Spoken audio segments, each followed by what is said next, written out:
That's got washed off, sir. Now the dislodged CC blocks and the damage to the plinth slabs parametric joints were observed as early as November 2019. That is the first damage report we have, sir. This negligence has left the barrage at risk of piping and potential progressive failure. So piping is when the water starts flowing from under the barrage, sir. This is pillar 18, sir. You'll see piping here. This is the water bubbling through the sand. There is water stored on the back side. It's coming from under the barrage pillar and bubbling up. And you will see this about 10 meters, 20 meters downstream also. This is also there in Anaram barrage we have seen, sir. Media మిత్రులకి ఈ visual చూడండి.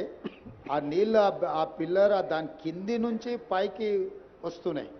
అవతల side ఉన్న నీళ్ళు Now you see that big fountain, Pedda fountain there, sir. Then go back yes, sir. To the pillar, Rajiv. Yes, sir. ఈ pillar దగ్గర చూడండి, ఆ నీళ్ళు కింది నుంచి ఉబ్బికి వస్తున్నాయి. అంటే అవతల సైడ్ ఉండాల్సిన నీళ్ళు యువతలకి ఆ కింద మొత్తం పోవడం వల్ల, అంటే కింద ఏం బునాది ఏం లేదు దాన్ని ఆపడానికి. ఆ కింది నుంచి నీళ్ళు వస్తున్నాయి చూడండి, దానికి కింది నుంచి లీక్ అయి పైకి వచ్చి ఇట్లా వెళ్ళిపోతున్నాయి. అంటే రేపు ఇప్పుడు కొంచెం వాటర్ ఉంటేనే అట్లుంది. మొత్తం నీళ్లు నింపినాం అనుకోండి, అసలు ఏ పిల్లరు ఉండదు. ఇప్పుడు అక్కడ ఉన్న దగ్గర చూపిస్తున్నాం కదా, టోటల్గా కింద బునాది అనేది గట్టిగా లేకపోవడం వల్ల నీళ్లు కింది నుంచి వస్తున్నాయి. ఇక్కడ కంట్రోల్ చేసి గేట్లు ఎత్తుతే వెళ్ళాల్సిన నీళ్లు భూమిలో నుంచి కింది నుంచి పైకి వచ్చి బయటికి పోతున్నాయి. Okay Rajiv, next.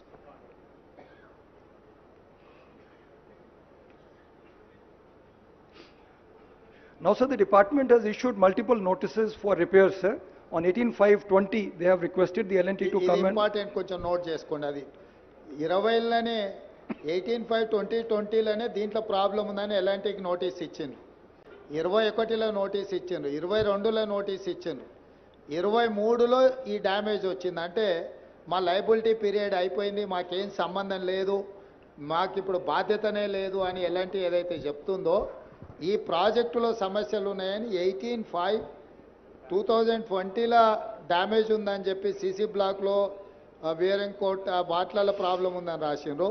17/2/2021లో మళ్ళీ ప్రాబ్లం ఉంది, దీన్ని మెయింటైన్ చేయాలని చెప్పి వాళ్ళకి లెటర్ రాసిండ్రు. 6/4/2022లో మళ్ళీ ఈ ప్రాబ్లం ఉన్నదని లెటర్ రాసిండ్రు. లాస్ట్కు 28/4/2023 నాడు ఇది మొత్తం లేచిపోయి మొత్తం కుంగిపోయింది. అంటే ప్రభుత్వము ఇన్ని రోజులు 20లో మొదలైన డ్యామేజ్ 19లో కంప్లీట్ అయింది. అంటే ఇమ్మీడియట్గా 20లోనే ప్రాజెక్టు పూర్తి అయిన వెంబడే సమస్యలు మొదలైనవి. అధికారులు లెటర్లు రాసినా అసలు ప్రభుత్వం పట్టించుకోకపోవడంతో ఈరోజు మొత్తం కుంగిపోయి కూలిపోయే కాడికి వచ్చింది. ఇప్పుడు సింపుల్గా మేము దిగిపోయినాం కాబట్టి మాకేం బాధ్యత లేదని కేసీఆర్ చెప్తున్నాడు, మా లయబిలిటీ పీరియడ్ అయిపోయింది కాబట్టి మాకేం సంబంధం లేదని L&T చెప్తున్నారు. కట్టిన సంస్థ, కట్టిపించిన పార్టీ రెండు ఇక మా కాలం చెల్లిపోయింది, ఇంకా మేము వెళ్ళిపోయినాం, మేము ఇంటికి పోయినాం, ఇంకా మీ ఇష్టం మీ కర్మ అని చెప్తున్నారు. ఇది దీని